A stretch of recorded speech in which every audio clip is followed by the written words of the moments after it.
우리는 복음서를 통해서 영혼을 구원하고 삶을 변화시키는 복음의 능력을 보게 됩니다.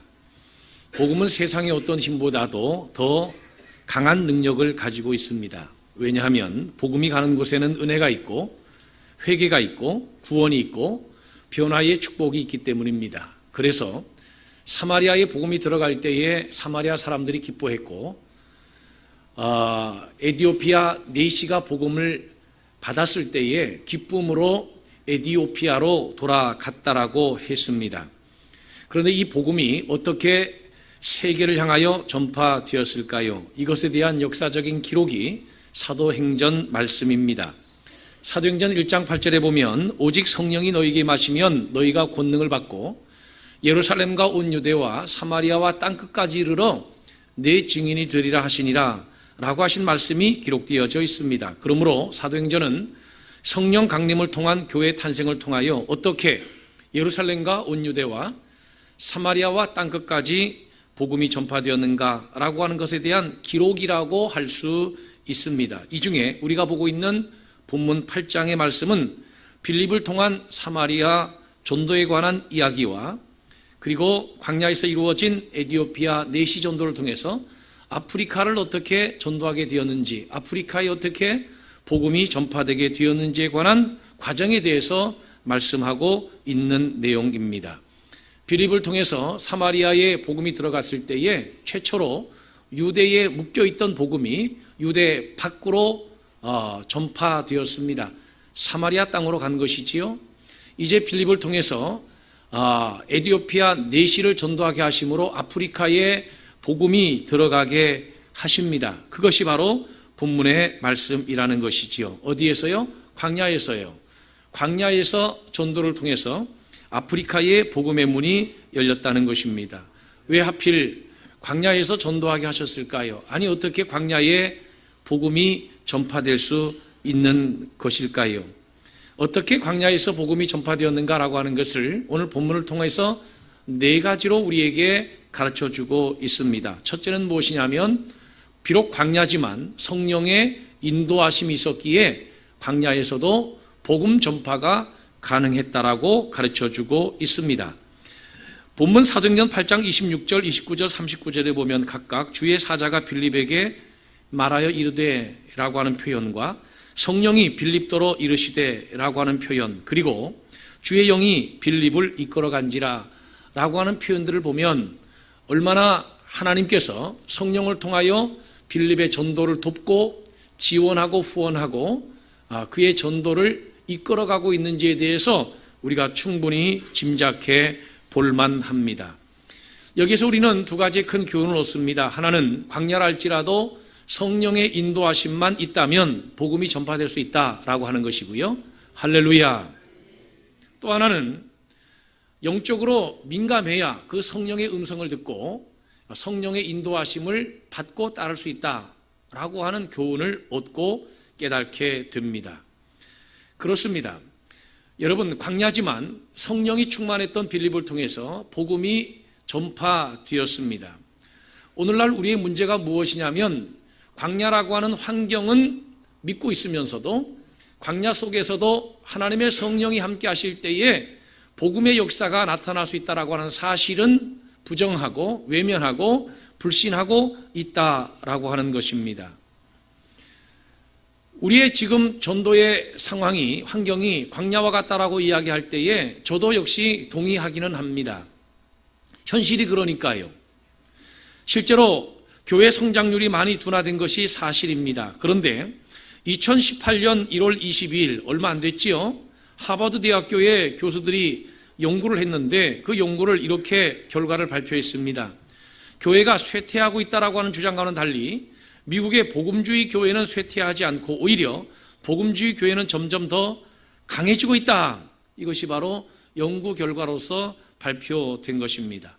세속적인 교회, 믿음이 약한 교인의 비율은 점점 쇠퇴하는 현상이 나타나지만 복음주의 교회와 복음주의적인 신앙은 오히려 강해지고 있다라고 하는 것이 이번 연구 결과에 대한 발표입니다. 그렇습니다. 분명 전체적으로 볼 때는 교회가 쇠퇴하는 것 같고 교회가 전도에 힘들어하는 것 같습니다만은 그러나 사실은 양극화에 대한 문제예요. 신앙도 믿음이 좋은 사람은 더 강해지고요. 믿음이 약한 사람들은 믿음이 더 느슨해지는 현상들이 두드러지고 있는 것뿐이라는 거지요. 교회나 개인이나 공동체나 복음주의적 신앙, 복음주의적인 믿음, 보수적인 믿음을 가진 사람들은 오히려 그 신앙이 강해지고 교회도 더 강해지고 할렐루야. 그런데 그렇지 않은 경우에는 당연히 쇠퇴하고 있는 것이 현실이에요. 오늘날 목회자들을 만나봐도 목회자들이 다 이와 같은 표현들을 합니다. 아유, 요새는 전도하기가 참 힘듭니다. 교회 성장과 부흥이 참 어렵습니다. 더군다나 삼각교회가 되겠어요? 또는 교회를 저도 이렇게 조그맣게 져서 교회가 되겠어요? 또는 지금은 안티들이 너무 많고 이단들이 너무 득세해서 목회하기 참 힘들고 어렵습니다. 요즘 교인들은 대부분 맞벌이 하기 때문에 전도하자고 해도 나올 사람도 없고 교회 운영이 어렵습니다. 교인들이 다 피곤해 지쳐있기 때문에 예배 생활도 힘들고 어려운데 어떻게 교회가 성장하고 부흥하겠습니까? 등등의 이런 이야기들을 합니다. 일정의 많은 부분에 있어서 동감하기도 하고 또 동의가 일어나는 부분도 있는 것이 사실이에요. 그런데 여기에 한 가지 중요한 문제가 있습니다. 이렇게 생각하고 이렇게 받아들이는 데 대해서는 한 가지 중요한 심각한 문제가 있다는 것입니다. 그렇다면 하나님은 상가교회보다도 작으신 분이고 안티크리스찬들의 반대보다도 훨씬 더 약하신 분이며 사회적인 현상이나 또는 어떤 생활의 구조나 시간의 제약보다도 하나님은 더 제한받고 작으신 하나님인가 라고 하는 아주 중요하고 심각한 문제가 발생되게 된다는 것이지요. 여러분들 생각은 어떻습니까? 하나님의 능력이 정말 그렇게 작은 것입니까? 우리는 현재 지금 복음을 전파하기가 어려운 환경은 신념하는 정도가 아니라 거의 신앙화되어 있습니다. 신앙화. 거의 굴뚝같이 믿어요. 맞아. 전도는 안 돼. 복음 전파는 힘들어. 영혼 구령 어려워. 요즘 누가 교회 가겠어. 요즘 누가 교회 가자고 권유하면 칭찬하고 박수 칠 사람이 어디 있겠어. 요즘 같은 시대에 전도하라 그러면 이거는 정신 나간 소리야.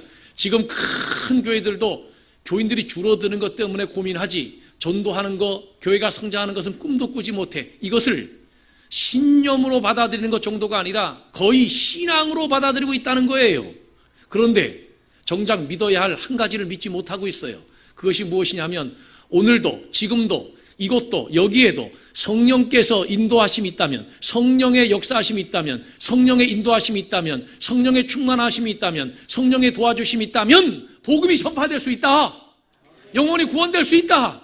교회는 부흥될 수 있다. 오늘도 하나님의 복음을 전파할 수 있다라고 하는 이 사실, 이것은 믿지 못하고 있다는 거죠. 정말 믿어야 할 것은 믿지 못하고 믿지 않아도 되는 것은 신념 정도가 아니라 신앙화시키고 있다는 것이지요. 복음을 소개한다고 해서 끌어다가 매질하는 것도 아니고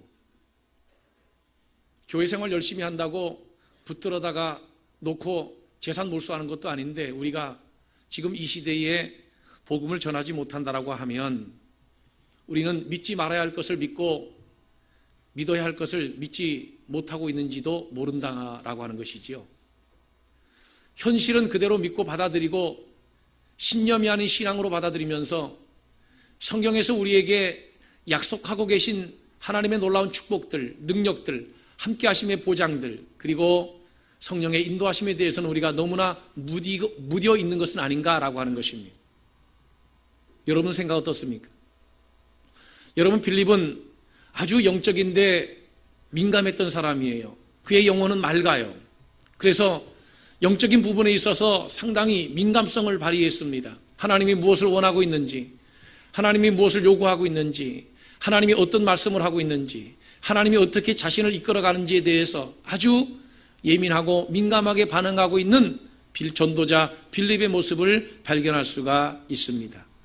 하나님이 부자 가난한 사람들을 구분하는 게 아니지 않습니까? 하나님은 저 사람이 구원받았는가 구원받지 못했는가, 저 사람이 하나님의 나라 백성인가 그렇지 아니한가, 저 사람이 축복받을 사람인가 아니면 심판에 떨어질 사람인가, 우리 주님은 그 영혼에 깊은 관심을 가지고 계신 줄로 믿으시기를 바랍니다. 우리가 정말 영적인 데 관심을 갖지 않고 성령의 움직임에 민감하지 않기 때문에 복음을 전하지 못한다라고 하면 오늘 이 시간 이 말씀을 듣고 우리 모두가 다 영적인 데 민감하고 성령의 은혜에 충만해서 하나님의 말씀을 증거할 수 있는 저와 여러분들이 되기를 주님의 이름으로 축원합니다. 세상이 복음을 전하기에 힘들다고요? 맞아요. 현실이에요. 어떻게 이야기하더라도 그것은 현실이고 그것은 실제입니다. 그러나 그렇다면 우리에게 더 필요한 것은 무엇일까요? 성령의 더 강력한 은혜가 필요하지 않을까요? 성령의 더욱더 큰 충만함이 필요하지 않을까요?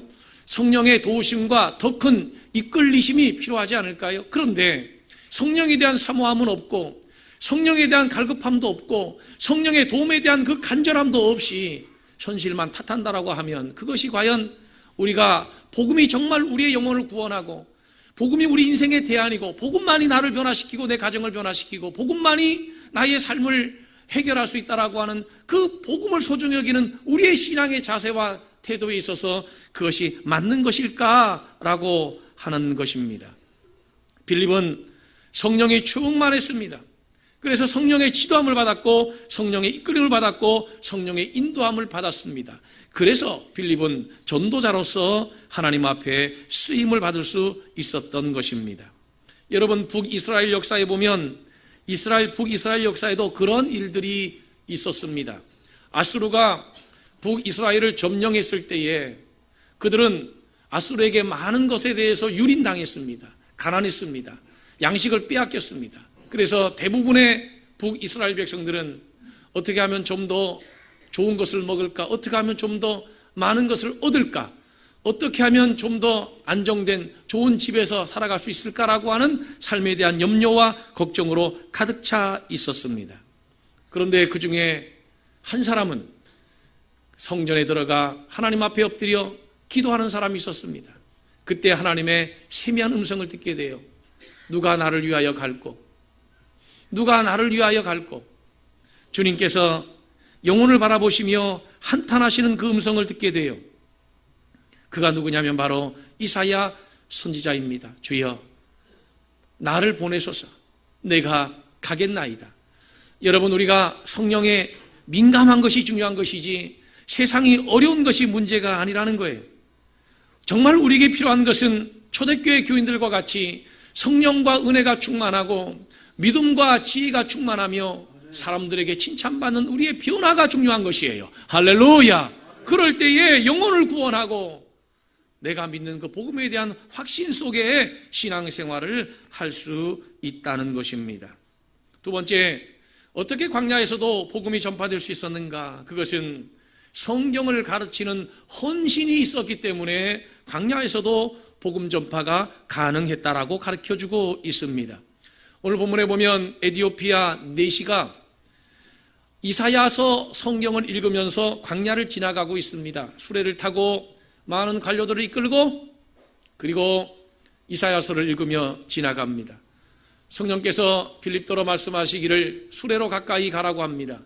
그래서 빌립이 가서 물어봅니다. 여보시오, 에디오피아 내시, 지금 당신이 읽고 있는 그 글을 이해하십니까? 깨닫고 있습니까? 내시가 하는 말이, 나에게 깨우쳐주는 사람이 없는데, 나를 지도할 사람이 없는데 내가 어떻게 이 말씀을 알고 이해할 수 있겠느냐고.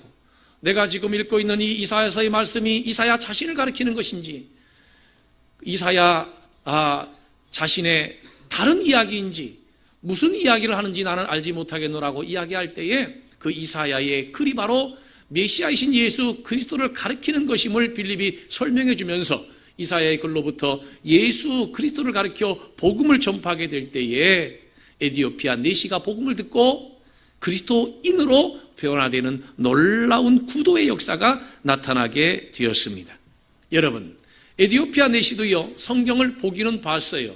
읽기는 읽었어요. 그런데 지도하는 자가 없어서 그 뜻과 내용을 알지 못했던 것이지요.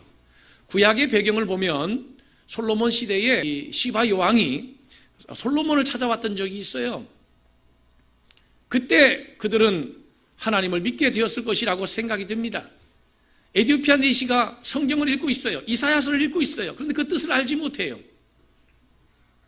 그 알지 못하는 이유에 대해서 지도하는 자가 없기 때문이라고 밝히고 있어요. 여러분, 빌립에게서 우리는 놀라운 모습을 발견합니다. 빌립은 전도자로서 성경에 능통했다는 거예요.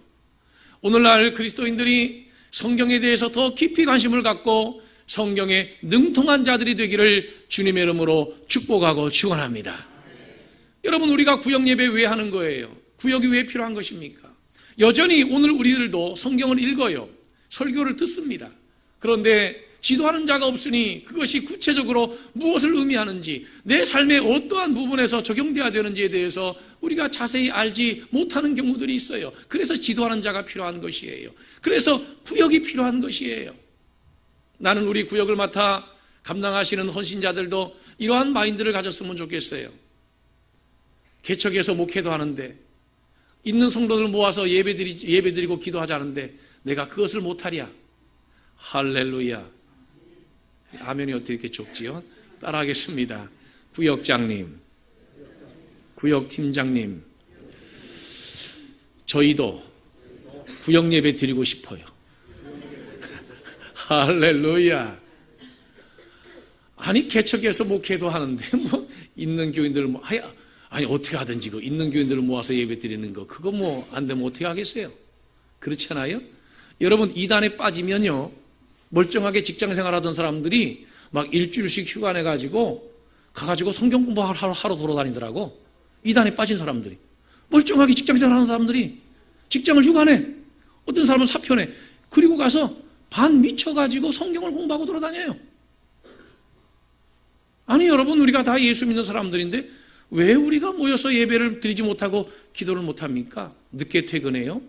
11시면 어떻습니까? 버스가 없어요? 다 차 있잖아요. 11시 못 모이면 새벽 1시에 모이면 되지. 늦게 모이는 게 불편하면 새벽 일찍 모여요. 할렐루야. 안 될 게 뭐가 있어요? 하면 되지. 그런 자긍심을 가지고, 그런 자신감을, 영적인 자신감을 가지고 그렇게 우리가 섬겨야 되는 것입니다. 왜 안 됩니까? 금식하면서 기도하고, 예? 3일 금식해서 안 되면 일주일 금식하고 말이지. 일주일 금식해서 안 되면 열흘 금식하고 말이지. 왜 아멘 안 해? 열흘 금식해서 안 되면 장로님들과 함께 금식하고 말이지. 예? 그래도 안 되면 권사님들하고 함께 금식하고 말이지. 할렐루야. 그래도 안 되면 안수집사님들하고 아주 죽어버리. 그건 안 되지. 그건 안 됩니다. 어떤 경우 있어서라도 그건 안 됩니다. 왜 안 돼요? 되지. 여러분, 복음에 대한 헌신이 영혼을 구원하는 것이지, 복음에 대한 헌신 없이는 절대 영혼이 구원되지를 않습니다. 광야에서도 하나님의 복음이 복음으로 제대로 전파된다고 하면 복음의 역사가 일어나는 거예요. 여러분, 미국의 하버드 대학교 발표 지금 제가 말씀드렸지 않아요? 복음이 복음으로서 제대로 전파되면 오늘날도 교회가 성장하고 부흥하고 영혼이 구원되고 가정의 변화가 일어나고 기적이 나타납니다. 할렐루야. 교회가 복음을 수호하고 복음을 전파해야 되는 이 가장 막중한 이 중요한 일들을 배제시키고 다른 것으로 목회를 대신하고 다른 것으로 예배를 대체하고 다른 것으로 교회 생활을 하니까 교회가 힘이 없어지는 거예요. 교회가 뭐예요? 다시 말씀드립니다. 교회란 복음을 수호하고 복음을 전파하는 공동체입니다. 믿음의 공동체. 할렐루야. 그리스도의 복음이 제대로 전파되면 그 속에 믿음이 있어요. 믿음은 들음에서 나며 들음은 그리스도의 말씀으로 말미암느니라. 예수 그리스도의 복음이 제대로 선포되면 거기에 하나님의 기적이 따르는 거예요. 나는 구역에서 우리 교회 각 교육기관에서 다 하나님의 복음이 복음으로서 전파되는 능력 있는 역사들이 나타나기를 주님의 이름으로 축복하고 축원합니다. 복음을 대체할 수 있는 것들은 없어요. 우리의 삶 속에 하고 싶은 것과 해야 될 것이 있습니다. 하고 싶은 것 중심으로 살아가는 삶의 방식도 있을 수 있고 해야 되는 것 중심으로 살아가는 삶의 방식도 있습니다. 때로 우리가 공동체를 섬기면서 하나님의 복음을 수호하고 전파하는 사명을 감당하려고 하면 하고 싶지 않지만 해야 되는 사명적 상황들이 우리에게 많이 다가올 수 있습니다. 하고 싶은 일을 하며 살아가면 좋겠지만 여러분, 때로 해야 되는 일을 하며 살아가는 것이 우리에게 보다 더 의미 있고 훨씬 더 중요한 인생일 수도 있다고 하는 사실을 꼭 잊지 않고 깨닫게 되기를 주님의 이름으로 축원합니다. 세 번째, 어떻게 광야에서도 복음이 전파될 수 있었을까? 그것은 주님의 명령에 순종하여 세례를 베풀었기 때문에 가능했던 거예요. 어떤 분들은 세례는 종교적인 의식이니까 뭐 그렇게 중요하겠는가? 마음 중심이 중요하지.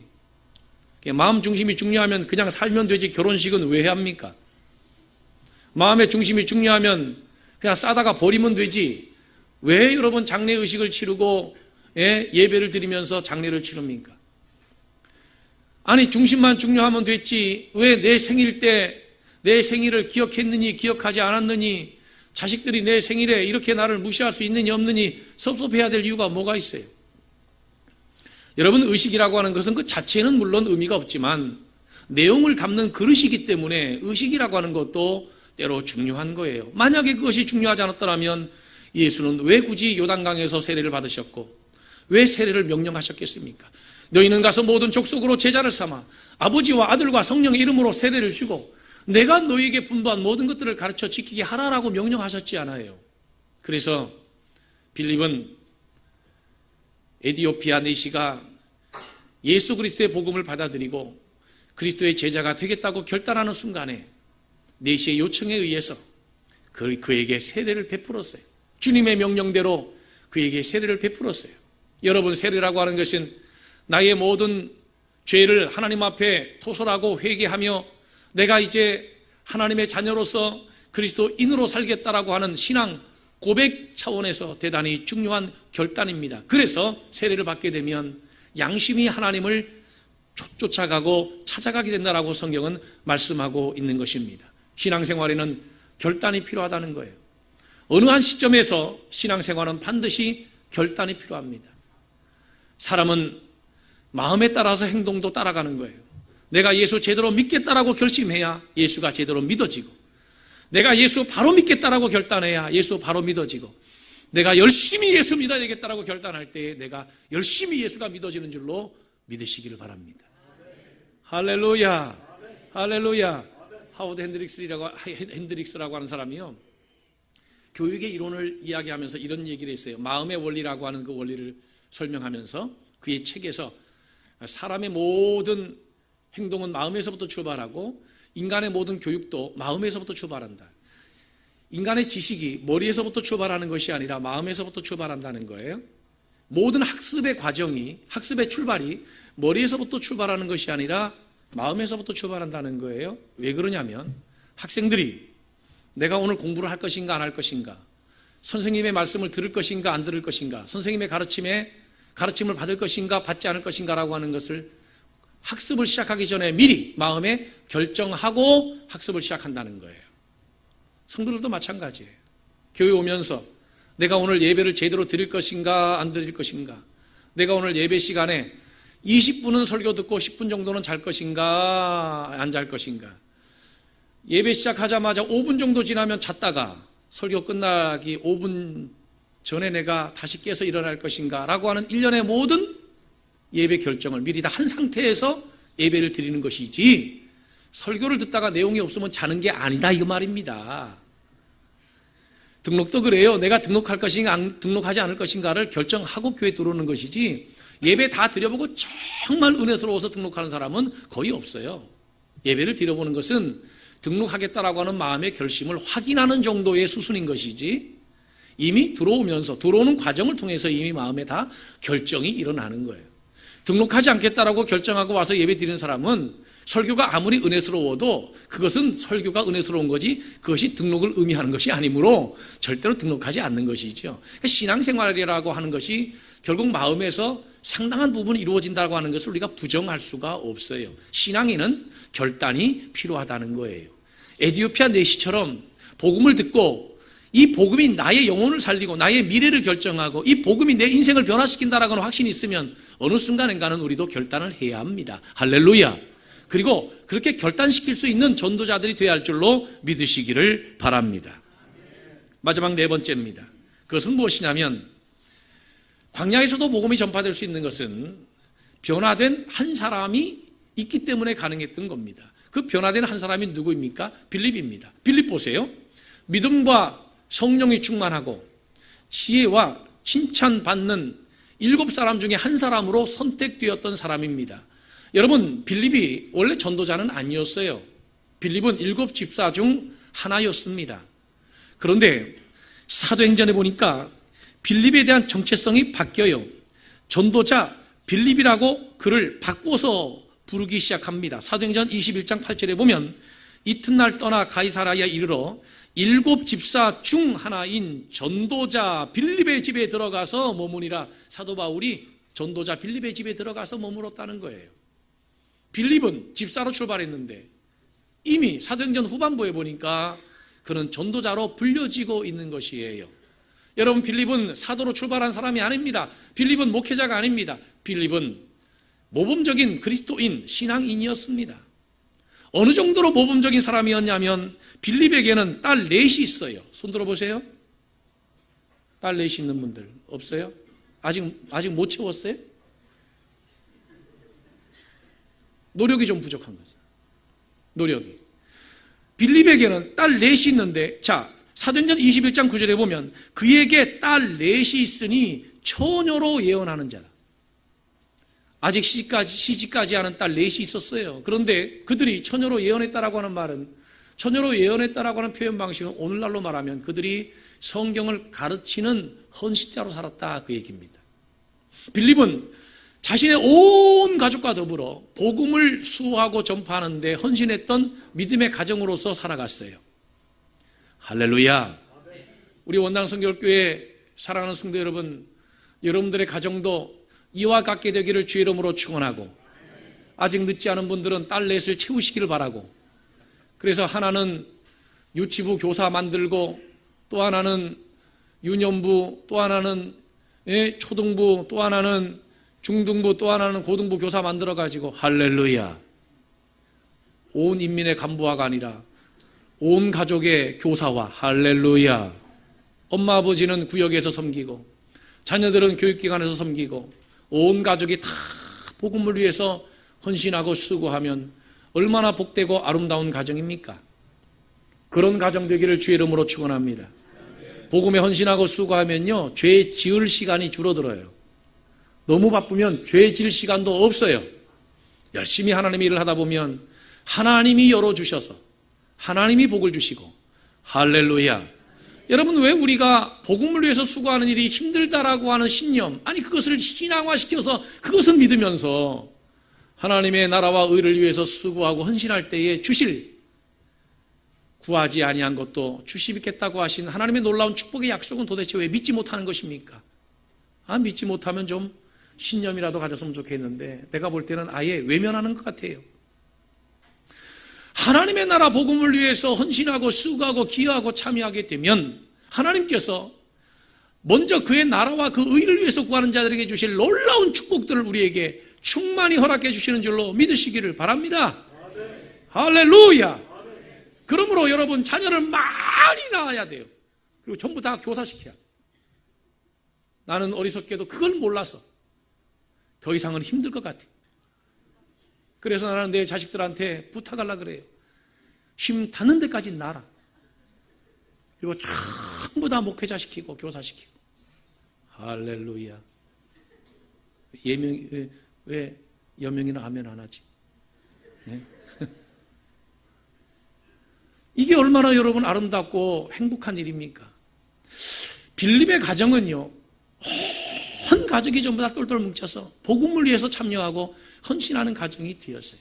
이런 헌신하는 사람들이 있으면 광야에서도 복음이 전파되는 것이에요. 여러분, 광야가 복음이 전파하기에 척박하고 어려운 환경이라고 하는 사실, 합리적이지 않다라고 하는 사실은 신념 정도가 아니라 신앙으로 받아들이면서, 왜 광야라 할지라도 성령의 인도하심만 있다면 그곳에서도 한 국가에 복음을 집어넣을 수 있다라고 하는 그 사실을 믿지 못하느냐는 거예요. 그것은 뭔가 문제가 있지 않아요? 전도하기 힘들지요? 복음을 위해서 참여하기 어렵지요? 구역 섬기기도 어렵지요? 그래서 여러분, 저와 여러분들이 해야 될 일이 있습니다. 빌립처럼 성령과 은혜가 충만한 믿음의 삶을 유지해야 합니다. 우리에게서 성령이 빠져나가면 우리는 아무것도 아닌 것이에요. 초대교회 속에 성령이 빠져나가면 초대교회는 그 자리에서 멈출 수밖에 없었어요. 오늘날 교회들은 성령이 빠져나가도 그 자리에서 멈추기는커녕 성령이 빠져나간 줄도 알지 못하는 상태에서 여전히 목회가 진행되고 있다고 하는 사실, 여러분들은 어떻게 생각하세요? 우리가 정말 그리스도인이라고 하면 우리에게서 하나님의 은혜가 빠져나가는 순간에 우리의 삶은 그대로 멈춰야 돼요. 그러나 우리의 현실은 어떻습니까? 은혜가 빠져나가든 은혜가 들어오든 우리의 삶에 도대체 어떤 변화들이 감지되고 있는 것입니까? 그렇다면 적어도 우리는 성령을 의지해서 살아가고 있는 중은 아닌 것입니다. 세상에 속지 마세요. 세상의 논리에 현혹되지 마세요. 우리는 하나님의 자녀고 성령의 인도함을 받는 축복된 하나님의 성도들이라고 하는 사실을 잊지 마세요. 우리에게 있어서 가장 중요한 것은 성령과 은혜가 충만한 것이에요. 은혜 잃어버리면 안 돼요. 하나님의 말씀, 복음을 잃어버리면 안 돼요. 다른 것으로는 대체될 수 없는 것이 하나님의 말씀이에요. 절대 복음을 잃어버려서는 안 돼요. 이것을 놔서는 안 돼요. 이것을 붙들고 신앙생활 하시고 늘 하나님을 바라보시며 충만함으로 날마다 전도자의 삶을 살아가는 저와 여러분들 모두가 되기를 주님의 이름으로 축원합니다. 기도하겠습니다.